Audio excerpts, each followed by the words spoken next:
Hello, everyone. Welcome back to howtotrade.com, and this is the Switch Markets Live community.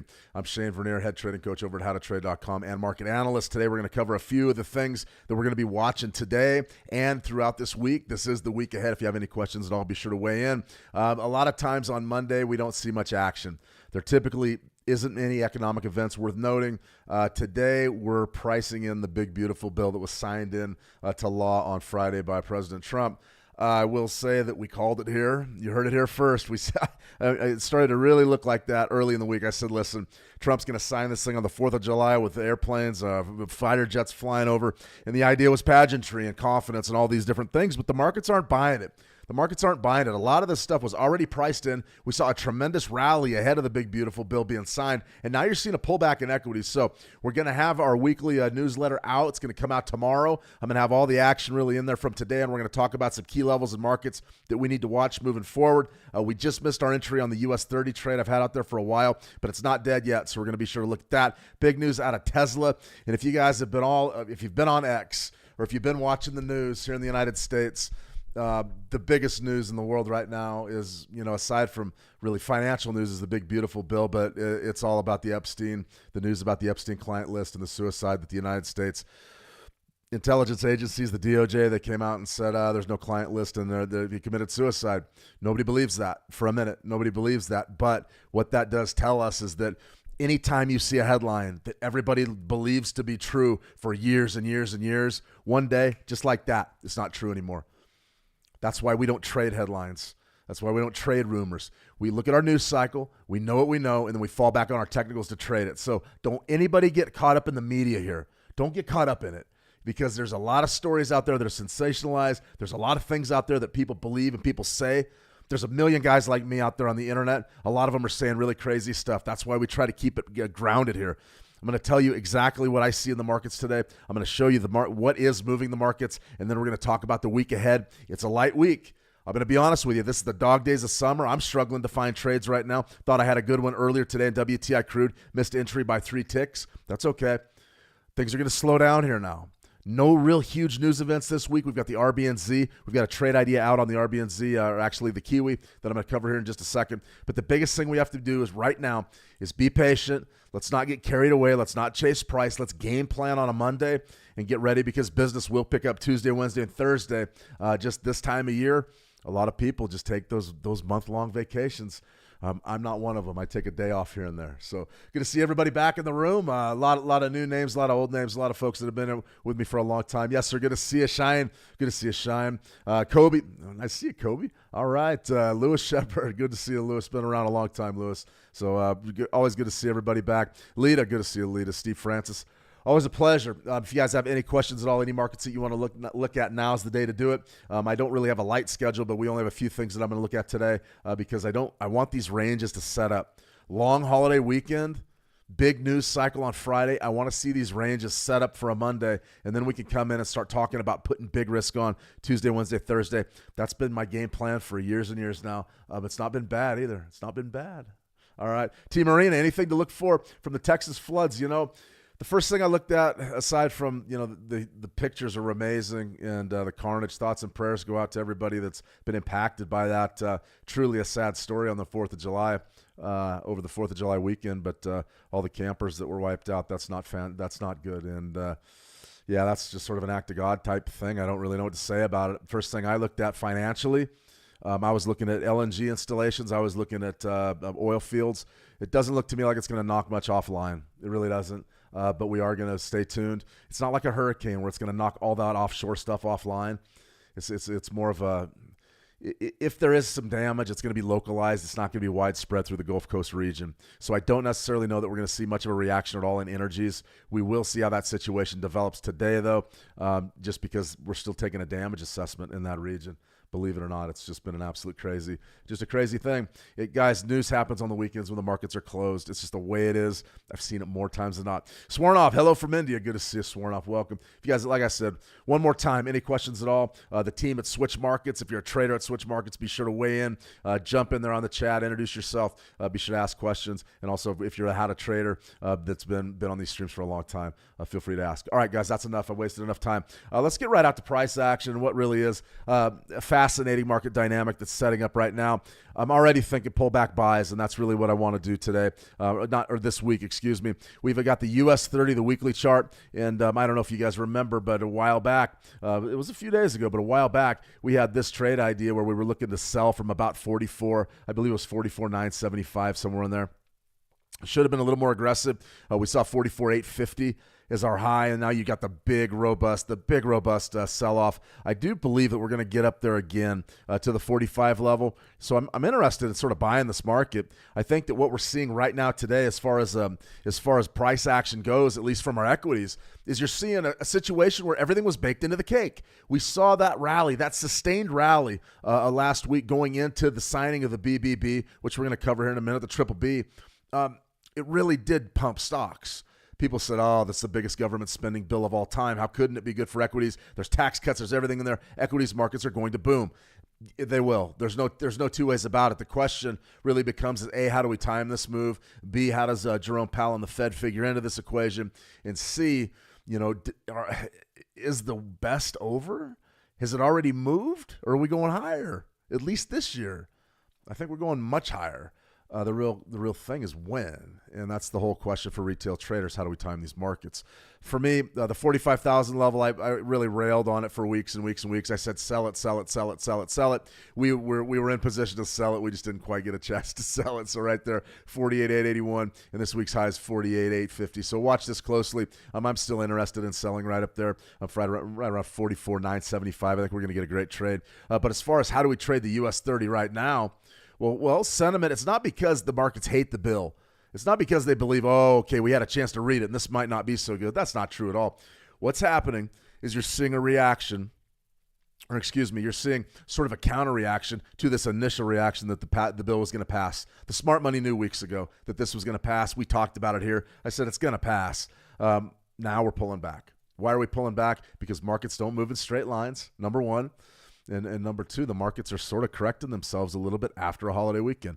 Now, a lot of people are blaming this sell-off today on tariffs and all these tariff threats that are coming across the board. That's not the case. Tariff threats aren't going to move the markets the way they used to.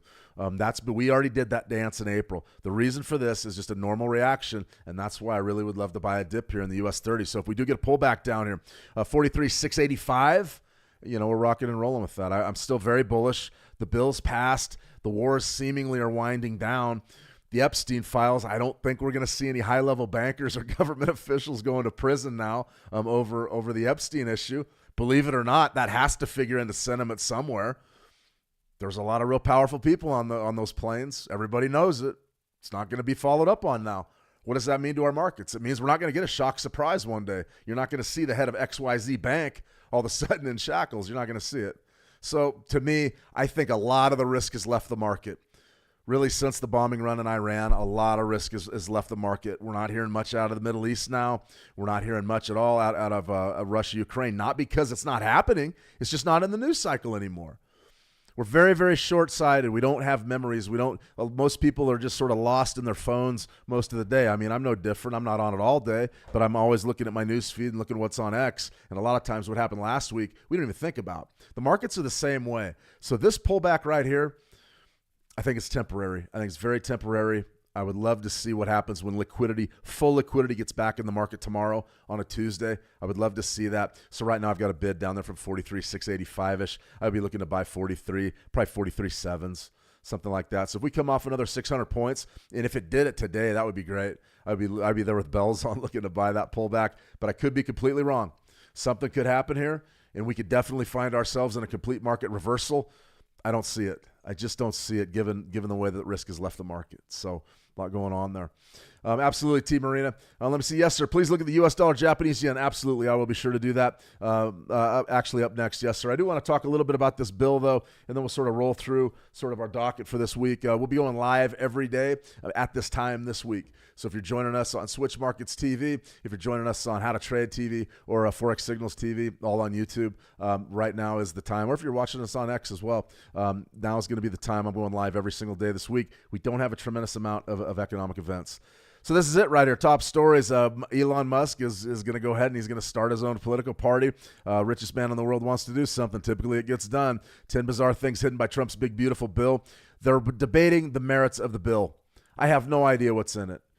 All we know really is you've got no tax for tips. That's up to $25,000. You've also got a tax break for buying an American car if you're an American citizen. I believe the corporate tax rates have dropped a little bit, but the big one is the standardized deduction for both individuals and married folks here in the United States. Those have become permanent. Those are one of the biggest tax cuts around. So those are now part of law. So you've got tax cuts sort of for the middle class. You've also got a lot of gravy in there, a lot of pork. Everybody had to get something to vote for this thing. But also what you have is an incredible amount of government spending. So the debate right now is the government spending going to destroy the dollar and eventually, lead to a debt crisis, push the United States off a fiscal cliff, or is all the spending and everything going to be fantastic? The country is going to grow and GDP is going to grow at a faster rate than the debt does. Essentially, that's the idea behind fiat currency and inflation. That's it. As long as you're making more money than prices are going up, you're good. You're straight. You can get in there and just bid away and be happy in a fiat currency society. The problem is when the rubber hits the road and there's a liquidity crunch like we had in 2008 to 2010. Personally, I lived it, hated every minute of it. It was terrible. It brought on an era of real despair for a lot of folks, and I wasn't spared. I'll tell you that. So I'm not looking forward to any sort of debt crunch or liquidity issues. That's for sure and certain. So I definitely want to touch on that, really the philosophy and what's happening here. I think that it's important to understand that we're really at a historic point in time. So I do want to welcome everybody to the Switch Markets community. Like I said, we're rocking and rolling every day this week. Should be a lot of fun, so please join me. If not, catch us on demand or catch us on the YouTube channels. All this stuff's cataloged. It doesn't go anywhere. The governments get to hear what I just said about the Epstein files. I don't care. That we call it like we see it here. We're not going to sit here and BS anybody. Deals were made. Something happened. I can tell you that. In any case, week 27. I don't know if it's week 27 or not. That might not be accurate. I think it's week 28. Big, beautiful bill. That's the number one on our docket for today. That's going to be your market driver. I was looking at some of the Treasury auctions. Those have been delayed a couple hours. I don't know what happened. Maybe there was inclement weather. They used to have them on the steps of the Treasury. They don't have that anymore. It's all electronic, but so the weather was just sort of a joke. But big, beautiful bill today is driving sentiment. I know there's a lot of talk about tariffs.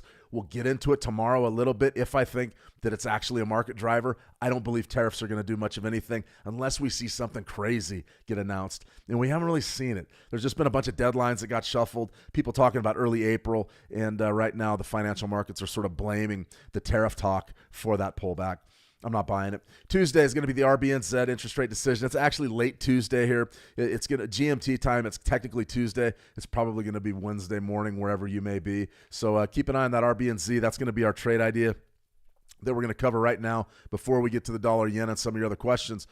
You also have FOMC Minutes Wednesday. That's going to be big. I'm going to preview that. We're going to talk a little bit about why this minutes is going to be important, because there's going to be a divide between the Doves and the Hawks in that room. I want to know who wants to cut and who doesn't want to cut. We could talk also about, is cutting the right thing to do right now? I don't necessarily know, not with prices this high. Thursday, initial jobless claims, not really much of a market mover, but it could be big, especially after last week's NFP report that was a blockbuster. So we've got to be in there. We got to be watching the initial jobless claims. Hey, guys, I hate it as much as you do. I don't believe that weekly jobs numbers are going to move the markets, but they are this time. And the reason why is that topside beat from NFP suggests that maybe the economy is a little bit better than we thought. And if these initial jobless claims start dropping at a rapid pace, there's going to really be, they're going to be able to build the case to hold those interest rates higher for longer and not cut to support economic growth. Friday's UK GDP. It's going to be no donation Friday for me, but we will be looking at the Great Britain pound, trading some of the fallout. UK GDP, typically not a big market mover, doesn't necessarily do much of anything, but it will give us a little bit of insight into what's going on in the UK and the pound. It's all about, is the pound ever going to falter against the dollar? We don't really know. But right now, that's the game for this week. We're going to talk a lot of psychology. We've got a couple workshops planned. This is one of those weeks that, there's a time to push the pace, there's a time to get after it, and there's a time really to hang back and wait. And this might be one of those where you're going to wait for premium setups this week. I like to go hard. I like to go hard on Tuesday, Wednesday, Thursday, but today, Monday psychology, the first thing we need to think about is get off on the right foot for the week. That's going to be really important, because if you dig a hole on today, if you dig a hole Monday, you may or may not get enough trades to make it up Tuesday, Wednesday, Thursday, Friday. That's just the way it is. We haven't seen that big action. Last week was a challenge. This week's a challenge too. As a range trader, somebody that trades ranges, I really look for my range numbers to get hit, and that means price has to move and get into that state of disequilibrium where I can trade with a lot of confidence. Now, I know I can trade in the guts of the ranges and all that stuff, but remember, anything you do in the guts of the range is problematic and it's risky. It really is. So I love to do business on the periphery when I know price is out of whack. And this week, you may see some trends, you may not, but it's going to be tough to get those range trades. So I'm sort of I'm going to be sitting on my hands a lot, and I don't like that. I like to be hyper aggressive. So we definitely want to get in there. We want a game plan for the week ahead. We want to get it going, generate momentum, and a big part of generating momentum is not to fall into a big debt. All right, the triple B is now law. NZD USD bid is in view. So essentially what this is just a pullback buy. And the reason why I'm looking at a pullback buy here, this is your MT5 platform. The reason why I'm looking at a pullback buy is right from 62%, the back end of that golden zone. I really like this 2-week range. It was a nice big rally we had a couple weeks back, and then you sort of had a doji and an inverted hammer, and now we've traded down in a big way to begin this week. The NZD USD hasn't been much of a mover for quite a while. You can see a lot of dojis, a lot of chop. I really do like my 13-period EMA coming in right there at that 62% level, and all that's right around 50. Well, I believe it's about 58.75, somewhere right in there. Let's get our crosshairs going. We can do that. So our crosshairs give us a little business. Yeah, right down 59.75-ish. That's going to be a pretty good bid down there from the 3/4 handle. We just have to take out that 60 flat zone. I thought we could get this earlier today. I was really hoping we'd get this to start the week. But hope's for children and losers, so don't sit around hoping. You don't want to spend your days hoping. It's a waste of time. We're going to control what we can control, and we're going to trade how we need to trade. But that right there is a pretty darn good area to attack there in the Kiwi. That's one of those that I have on my radar because of the Reserve Bank of New Zealand is going to speak here in about 48 hours. I like that idea of being able to trade this ahead of that, maybe we'll get a little bit of action. Maybe we'll get some movement. And if this market does, in fact, rally up before we see the RBNZ, maybe we'll get a nice spike down and have an opportunity really to sink our teeth into what I would consider very robust resistance. Anytime my 13-period EMA starts to come up and touch my 62% zone, ooh, I like it. And right now we've got them within about a 12-pip range, so we can actually take a position at 62 and not worry about getting knocked out of the box by a big move. It's really tough for these things to shatter our EMAs. It really is. But we'll see. We'll see what happens. If, in fact, we're in for a changing of the guard, who knows? We don't know. Is the U.S. dollar ready to rebound? I don't see how after the largest spending bill in history was passed. I genuinely don't. I don't see how. So that's one I would watch. I'd be watching that RBNZ closely. We're going to cover that more tomorrow. But the Kiwi is one of my favorites. I like trading the Kiwi. It always seems to, it never seems to disappoint. So sometimes you just feel comfortable with the market. And if you guys have a market that's your favorite, trade it. Trade it every day and don't apologize to anybody. Just reach in and take the money. Traders are like that too. They'll come in and they'll say, hey, you're still trading gold? You're still trading the yen? Is that all you trade? Yeah, that's all I trade to make money. I trade gold and crude oil. Sometimes I'll trade the indices, all futures. I don't apologize. You don't apologize when you're going to the bank. If somebody ever tells you that, oh, you only trade the yen, you only trade the dollar yen, well, that's silly. You need to diversify. Don't worry about it. If you're making money trading the dollar yen every day, trade it. Keep trading it. Tell them if they're lucky, you'll give them a tip. That's what I would say. All right, yeah, definitely going to look at that dollar yen here in just a second. We're going to look at this news. I think the market may have already made their money and baked it in. I agree completely, Lewis. I think that's exactly what we're seeing today with the US 30. T. Marine, I don't think most people know what's in that bill. Nobody does. It surprises me with the AI. Somebody didn't run it through ChatGPT and say, okay, pick out every piece of spending. It's funny, too, because with that legislation, you do have an AI now. You could throw that thing into ChatGPT or DeepSeek or any of these things, and you can say, okay, listen, give me all of the new government spending, and it can pull it out in 5 seconds. I haven't seen one news outlet do that. Not one. They had all weekend to do it. They had 48 hours to do that. We should have seen all those stories just bang, bang, bang, bang, bang. Didn't see one of them do it. Maybe we should do it here.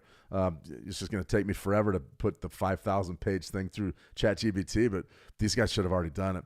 Steve Francis, is BRICS going to affect the U.S. dollar as a reserve currency? That's a fantastic question, Steve. I don't believe so.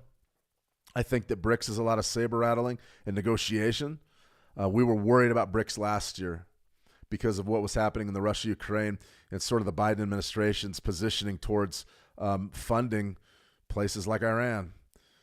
Ukraine, big-time funding to the Ukraine. Not that Ukraine would join BRICS, but Iran, Russia, China, Brazil, I think it was South Africa.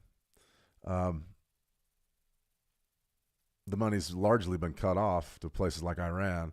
So I think BRICS is going to be – I think what Trump will do to fight BRICS is he'll just raise tariffs as high as he can against BRICS nations. He'll put everything at 1,000% and say we're not doing business, and that'll be the end of your BRICS dollar, at least for now. One thing I will say, it's a great question, Steve. Most of us in the financial community believe that BRICS is going – eventually BRICS will get their own currency. We do. I think it's a matter of time before the world's commodity producers – all decide to gravitate away from Western finance. I don't really see any way around that. Most of us don't, because at the end of the day, you got to have commodities, and if you don't have commodities, you have a real problem. Well, I'm trying to put this delicately.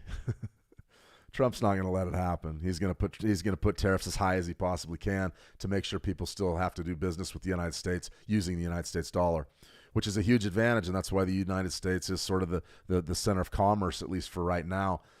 Will that change? Of course, over time, I don't see any way around it. There will be competing currencies, maybe a digital one. Who knows? Next 10, 15, 20 years, it's really hard to say what money looks like.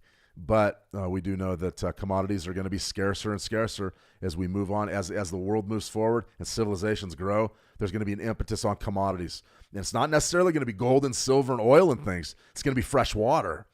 It's going to be real estate. I mean, a lot of people don't believe housing is a commodity. It 100% is. Sure, it's man-made, but without housing, you have nothing.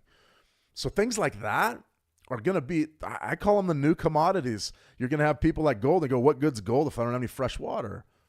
That's going to be the idea. I think we're going to be in for a major change. And when that happens, to think that everything's still denominated in U.S. dollars is going to be foolhardy. We have to be ready to adapt and move. And I think we can. I definitely think we can. Yeah, fiat money will go away. I think so, T. Marina. It wouldn't shock me if countries got back to some sort of barter system where, hey, I'm going to give you a bunch of gold, you give me a bunch of oil, or I give you a bunch of oil, you give me a bunch of water. Fresh water is a big one. It's a really big one. All right, guys, right here, we got a little bit of news. Like I said, this tariff stuff, I take it with a grain of salt right now. I mean, 10%, an extra 10%, and this is what the media right now is telling you is behind today's crash. It's not true. It's just not true. Everybody's just repricing what they think of the triple B. That's all. Hope I answered your question, Steve. It's a great question. All right, guys, let's get down to business here and see if we can't pull a trade or two. This right here is your U.S. dollar Japanese yen. So I know I got off on a tangent there, yes, sir, but I'm just trying to sort of cover what the week ahead really is, and it's going to be a lot of geopolitical news. So the first thing, I was actually looking at this monthly chart in the dollar yen. The reason why we need to look at monthlies, at least right now, is because we're now trading July. So if we're trading July, we've got to be looking at June's range. We've got to be looking at May's range, and look at that. I mean, this right here, this right here is interesting to me. You've got a big-time sell-off. You've also got sort of compression there, inside bar. So you've got back-to-back inside months for the Japanese yen. So the real question for me is, and I've said the real question 50 times today because I got more questions than answers. I got a lot of them. And most Mondays, guys, I mean, we should spend Mondays figuring out which questions to ask, really. So what do you have? You got back-to-back inside months. That's compression. That's a market that's just loading up for a move. So are we going lower or higher? Well, to open up the month, we've gone higher. We're up about, 1.45%. Not bad. Pretty good move by the dollar that's been absolutely just crushed, lambasted against the yen.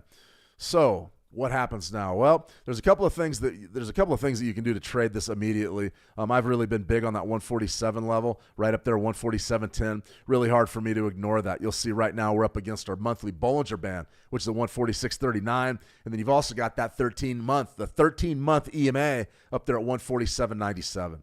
So there's a couple of different things you can do. You could just get aggressive right at 147 and sell it. I don't have a problem with that. The only thing about that is it might get a little dicey. It might get a little sloppy in here because you're not going to know if you're really wrong until you see this thing probably trade above last month's high. Last month's high is up there at about 148.03. So if you wanted to be aggressive, you could look to sell right around 147.10. You really could look to do that. It's not a bad trade. The problem that I have right now with playing that 38% with absolute conviction is that we're in rotation for 2 months. So this move right here, clearly we're trending on a monthly chart. Boom, loser, loser, loser, loser. Then you get the pullback failure. Okay, 147's been huge. Pullback failure, pullback failure. Do we take it again? I think you could probably take it again and get away with it. You sort of have to take it till proven otherwise to the short. The problem becomes if you wash out the last month's high, this thing gets aggressive in a hurry to the top side, especially if we start to see the dollar gain back some of its lost stroke. I mean, right now the DXY is trading 97.60, up about 0.75% today, 0.64. That's a big move, a big bullish move for the dollar, which has been just dead as fried chicken for quite a while. Well, we're rolling higher here. If you break above last month's high, you could definitely go up and challenge like a 149.34. We just don't know if the bidders are going to step in here or if you're just going to see sort of a failed auction and come down. Very difficult for me to say right here. So knowing that the market's flat, and on the monthly it is, that's a big trend month, and then you got rotation. Now we're starting to move to the top side. Are we range bound still, or are we getting ready to break out? It's impossible to know. So if you wanted to buy right now, I would really discourage that because this is just flat and ugly. It really is. I mean, look at these weeks. This is tough. I mean, that's a nice rally there. We failed. Now we're going right back up. You've got a weekly Bollinger midpoint up there at 146.63. So if you wanted to be real aggressive, you could certainly look at 146.75 to 147 as being potential shorts, maybe for 25 to 50 pips. Should be a bump in the road. The big thing that everybody's watching, though, is going to be that spike high right there, June's high, right there at 148.03. So if you want to short 147.10s, I'd say, yeah, you probably could. Just don't be too greedy with what you're looking for. Be in there to take a little bit of money. It's not necessarily a long-term position. So I hope that works. Team Marina, love your tangents. Yeah, but I'm not a talk show host. I don't need to sit up here and be rambling. We just need to hit the markets and try to stay on task, but I appreciate that, T. Thank you. Nice big rally right there, 147 though. That would be my key level. Now, if you wanted to trade it intraday, clearly the pressure's up. The problem that I have is that, do we get a pullback? You've broken out on the 4-hour chart. There's no question about it. Can we get a pullback? Well, I got to see a swing high first, but my Fibonacci's would tell me to do something like this. But that high, that top's not going to hold, so I'm going to have to just adjust it as we move higher and higher. I probably would play the bullish side of this market until you get up to 147, but I wouldn't do it with much conviction. Like I said, we're just sort of wandering around. Tesla's crazy today. Elon Musk, a lot of heat on Musk. Big time loser today. 7.5%. This is going to be one to watch. If we get down in that 200 range, and I know it sounds impossible, but if we get down into this range where we traded not too long ago, back in April, if we start seeing Tesla crater, this could definitely be a keeper down there right around 2.25, maybe 200, and we'll be watching this 920 on the daily closely to get our bid signal there for an opportunity to buy Tesla with the proper timing from the proper level. That's what we've got to do. If we don't have good trade location and good timing, then it's a waste of our time. If you're going to swing trade Tesla, if you're going to look to invest in Tesla, you don't do it from here. I don't believe you do it from here. I think you got to wait because this washout down to 2.25 to 200, as charged as things are right now, and as much power it looks like as Trump's willing to wield, Tesla could start losing government contracts any minute. It would not shock me, guys. It would not shock me. Be careful with Tesla. Wait, because you just don't know. But what I did want to put up there was this U.S. dollar Japanese yen on our 920 coded. Yeah, and there it is. So if you're on a daily chart, right there was your sell, which we just showed you the key levels. Probably not a good idea to sell down here. Now you're rotating back up on that daily. That's a pretty good move. We've got a gold bar right now, which tells us that you're probably going to see that crossover develop fully. If in fact it does, then you're going to have a shot. You're going to be able to take a shot to the long side. It's not a bad trade. Just remember, we've got huge resistance right there at 147. If this daily's elongated like this, I would play this tight. My stop would be there, 144.12, 146. Even that's really a stretch. I'd probably be passing on that. Let's go to a 4-hour. Can we get any better, or have we already got our buy? Yeah, you already got your buy. And that's okay. That's the way this life works. Sometimes we get them, sometimes we don't. Right there's your top. Boom. There's your bid. That bid came across the board July 3rd, right before our holiday. There was your pullback. Boom, and then you took off again. Pretty good trade. We did one of these on the 9 EMA using Fibonacci's to manipulate your entries. That would have been a situation where you could go 920, manipulate your entry, and really do well. You're trading that yen bids from right above 144 back into your golden zone. You got a heck of a deal on that. Right now, that thing's off to the races. I think you're going to run into some trouble up there at 147 if you're holding.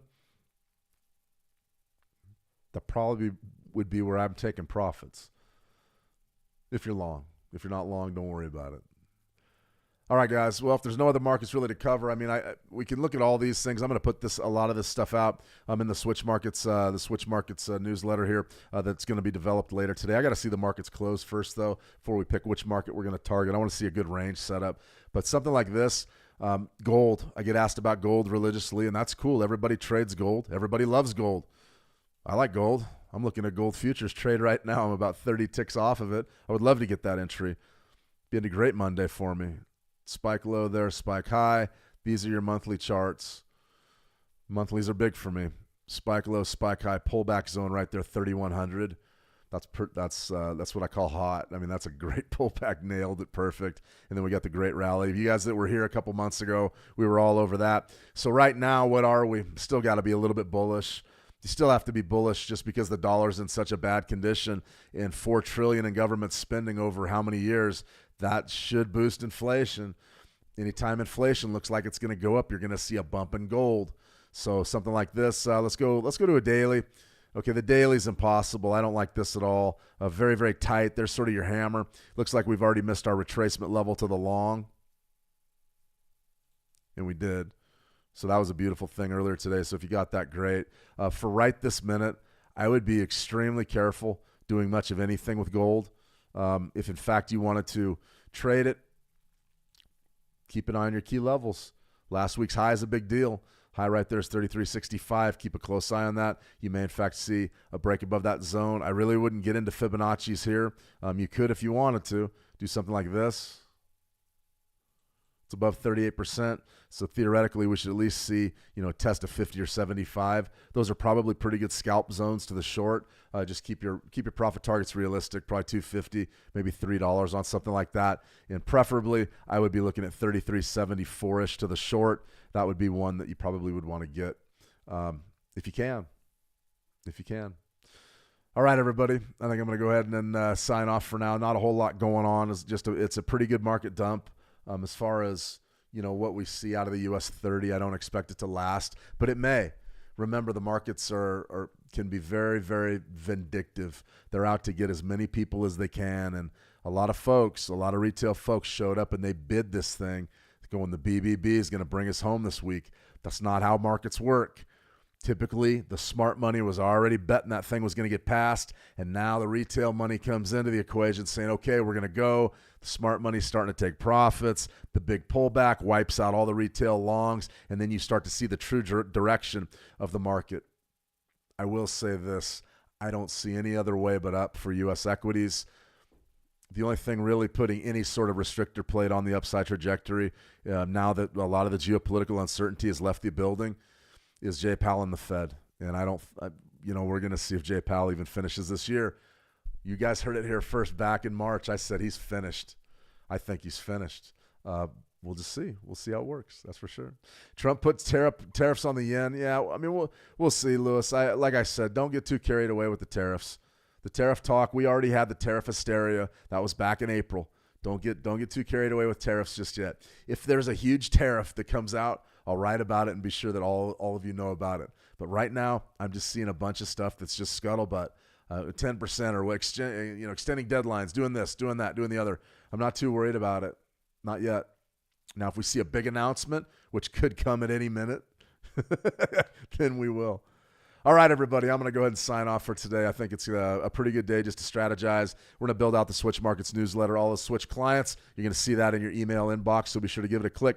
I'm going to give you the market of the week there. We're also going to go ahead and write up the key events and give you an economic calendar that you can use instead of cursoring through a million different things. I'm going to give you 3 events that you probably need to be watching, a key market, and some write-ups. And we'll see exactly where we're at here. As Trump would say, we'll see what happens. We'll see what happens. Now is not the time to force your leverage. Wait. Be careful.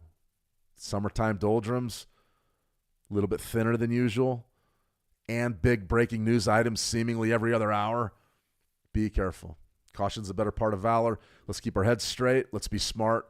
And by Friday, we're going to be talking No Donation Friday. You guys are going to be putting money in your pocket, and then we're going to be talking about going into the weekend. All right, guys, I'm going to go ahead and sign off. You have a fantastic session. Thanks for joining me, everybody. Let me see. Irfan, Lewis, always a pleasure. Lewis, Silo, Lita, you guys have a fantastic session.